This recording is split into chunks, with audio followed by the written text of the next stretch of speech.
Tövəndə dövlətlər, yəni millətlər nemiş qahlaq boludu namlıq məşhur kitabdan özlüksüz tərcümə.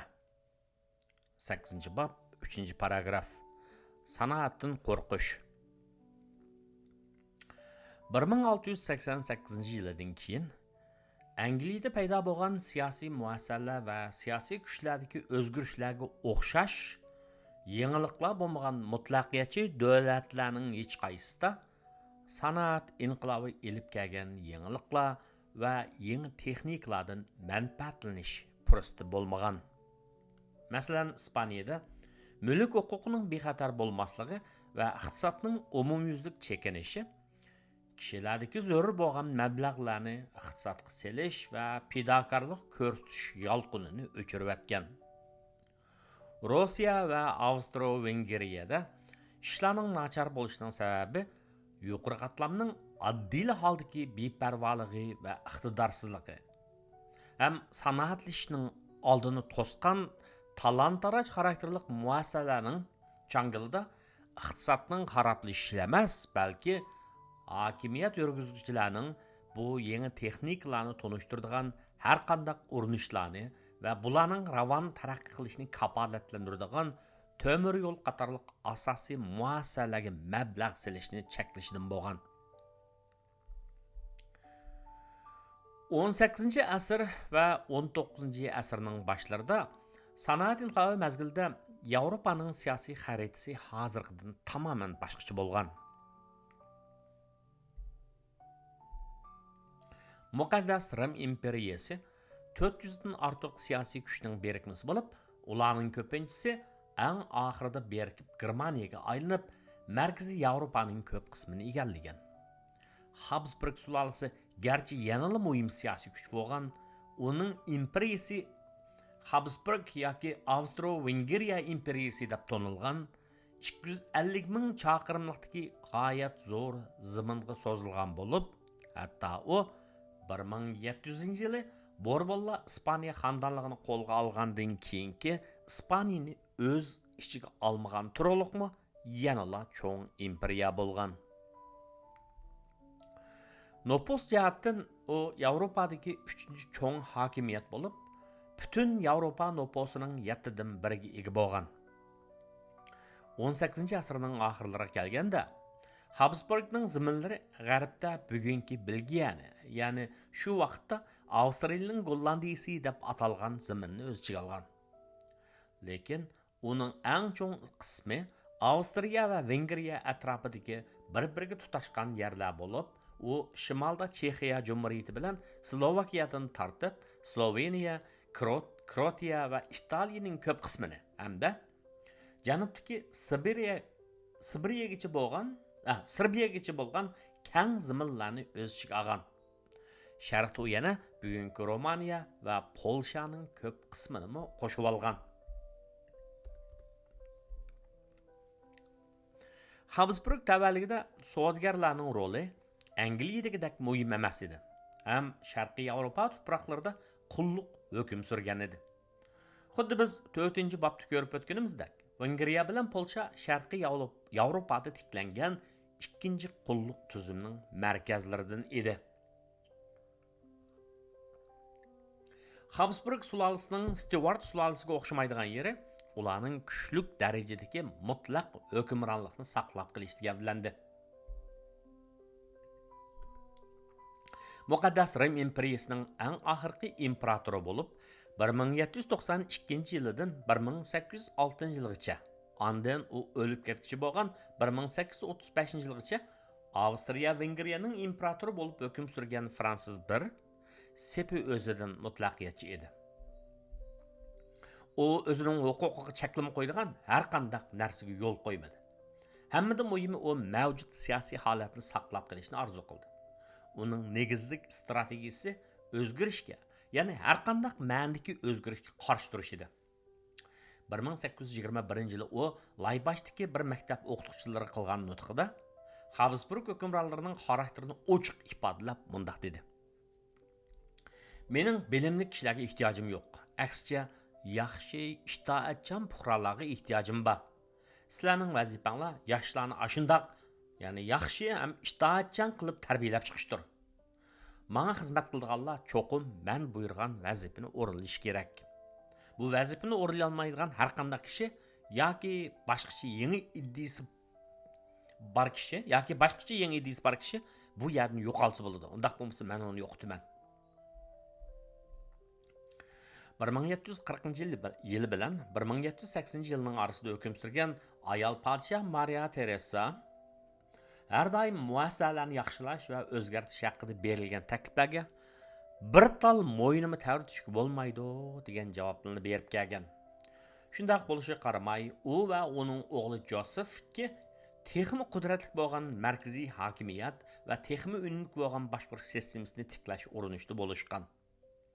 Ular bu hareketlerini ularning qarorlariga nisbatan hech qanday cheklama bo'lmagan va boshqacha fikr bo'lmagan siyosiy tuzum sharoitida elib berishgan. Padişahning farmonlariga nisbatan tizginlash rolini o'ynaydigan davlatlik parlament yo'q bo'lib, faqat burunli boj yig'ish va askarlikka elish ishlarida belgilik ta'siri bo'lgan yerlik boshqarish sistemasi bo'lgan. Siyasi hukukni tar dairede qo'lga markazlashtirilgan İspanya padişahlariga selishtirganda Avstriya, Vengriya, Habsburg sulolasining nima qilishiga qarta kontrollik texmi az bo'lgan. 18-asrda Habsburg mutlaqiyatchiligining kuchayishiga ergishib, g'ayri padişahlik muassasalarining kuchi texmi ajizlashgan. Avstriyaning Tayrol o'lkasidan bir puhra padişah Fransuzga asosiy qonun tiklash uchun iltimos sunganida padişah, sen asos qonun talab qilsan, qara, mening buning bilan korim yo'q. Men sana o'zimning asos qonunini beraman. Bilishing kerakki, askarlar menga mutlaq bo'ysunish kerak. Pulga hajitim tushsa, seningdan 2 qatim so'rab yurmayman. Sana beradigan nasihatim shudirki, har qanday vaqtda og'zingdan chiqqan so'zni qulog'ing tuysin, deb inkas bildirgan.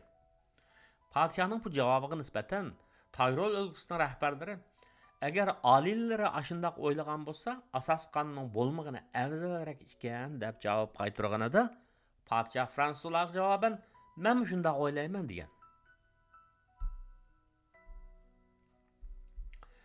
Fransuz Maria Teresa o'zining ministrlari, ya'ni vazirlari bilan maslahat o'tkazishda qo'llangan divan yig'ilishini amaldan qoldirgan. Shundan boshlab padişahning qarori haqida ne maslahatlashish, ne ommaviy muzokara ilib berish ishlari bo'lmagan. Fransuz saqchi davlat qurib chiqib, hatto mo'tadilroq shaklda ifodalangan fikrlarni rahimsizlik bilan cheklagan. Uning hokimiyat boshqarish falsafasini uning uzun muddatli yordamchisi Count Hartig mundaq sifatlagan. Hokimiyat ishlariga qatnashish yaqin talab qilgan avomning barliq talabini rad qilish va hokimiyatning nopozini qilchilikmi ojizlatmaslikni tushuntirishdir. Bu jarayonlarda u 1809 yili o'zining tashqi ishlar ministri qilib tayinlagan shahzoda von Metternichning qo'llashiga erishgan. Metternichning huquqiy va kuchi amaliyotda Fransuznikidan uzunga so'zilgan bo'lib, u tashqi ishlar ministrlik vazifasini taxminan 40 yil o'tagan. Habsburg iqtisodiy muassasalarining markazida feodal tartib va qulluq bor edi. İmperiyaning sharqiga yurgan sari feodalizm kuchayib borgan bo'lib, shu chaqdagi palampaysimon umumiy holatni aks ettirgan. Xuddi biz bu kitobning 4-bobida G'arbiy Yevropadan Sharqiy Yevropaga qarab siljigan sari feodalizmning kuchayib borganini ko'rib o'tgandek. Emgak kuchlarining yo'tkilish doirasi cheklik bo'lib, birovning mamlakatidan chiqib ketishmi qonunsiz edi. Ya'ni birovning o'zining mamlakatidan chiqib ketishmi qonunsiz bo'lgan. İngiliz saxovatchi Robert Owen Avstriya hukumatini nomrod kishilarning turmush holatini yaxshilashi uchun ba'zi ijtimoiy islohotlarni qabul qilishga qoyil qilishga uringanda, Metternichning yordamchilaridan biri bo'lgan Frederick von Gentes biz fuqarolarimizning moddiy sharoitining yaxshilanishining mustaqil turmushga ega bo'lib ketishini qilchilikmi xohlamaymiz. Ya'ni biz fuqarolarimizning moddiy sharoitining yaxshilanishini va ularning mustaqil turmushga ega bo'lib ketishini qilchimi xohlamaymiz. Undaq bo'lsa, biz ular ustidan qandaqmi hokimiyat yurgiza olamiz? Ya'ni fuqarolarning kuni yaxshi bo'lib ketsa, bizning hokimiyat yurgizishimiz ta'sir demakchi, deb javob bergan.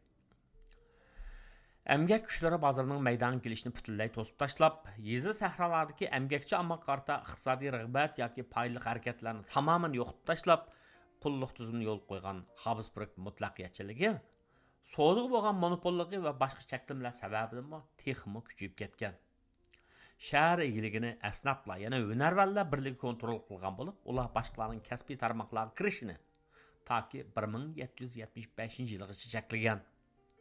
Avstriya bilan Vengriya o'rtasida ta ki 1784 yilgacha ichki tamojna beji bo'lgan.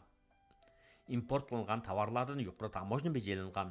Import va eksport tovarlarining nurg'unlariga ochiq oshkora cheklamalar qo'yilgan. Bozorlarni bo'g'ish, talon-taroj xarakterli iqtisodiy muassasalarni barpo qilish albatta mutlaqiyatchilikning ro'shan xarakteri bo'lib, ammo Fransuz buni chekdan oshirib o'tgan.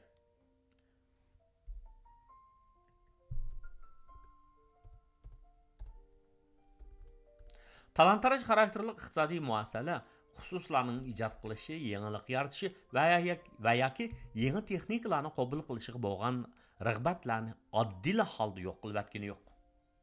Biz bu kitobning 2-chi bobida iqtisodiy muassasalarning talon-tarojli xarakteri tufaylidan kishilarga hech manfaat bermaganligi sababidan Kongo podshohligining puhralarni yartirishga qiziqtirish urinishining mag'lub bo'lganligini ko'rgan edik. Kongoning podshohi Mubada puhralarni yartirishga salalasam, yezigilik ishlab chiqarishi ishib, ko'proq bayliq yarta oladiganman deb u ishlarning o'ziga foydasi tegadiganligini tonib yetgan.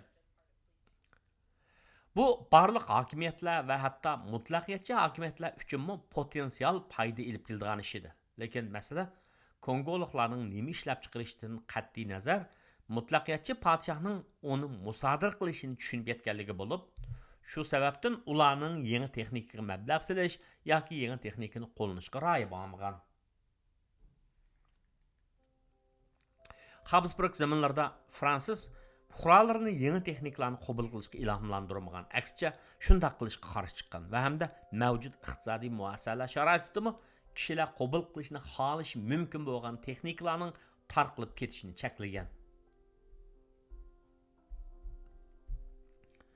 Sanoatdan qo'rqish ikki xil usul orqali namoyon bo'lgan. Birinchidan, Fransuz bir sanoatning taraqqiyotiga qarshi chiqqan. Sanoatlashish zavodlashishni barliq keltirgan bo'lib, zavodlar shaharlarda, bo'libmi poytaxt shahar Viyanada namrat ishchilarning to'plashishini keltirib chiqargan.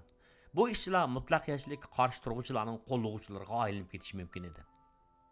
Uning siyosati an'anaviy yuqori qatlamning ko'nglini tutish va mavjud siyosiy ham iqtisodiy holatni saqlashni maqsad qilgan edi.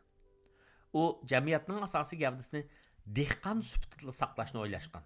Ya'ni fuqarolarimning ko'pincha dehqon bo'lsa yaxshi degan.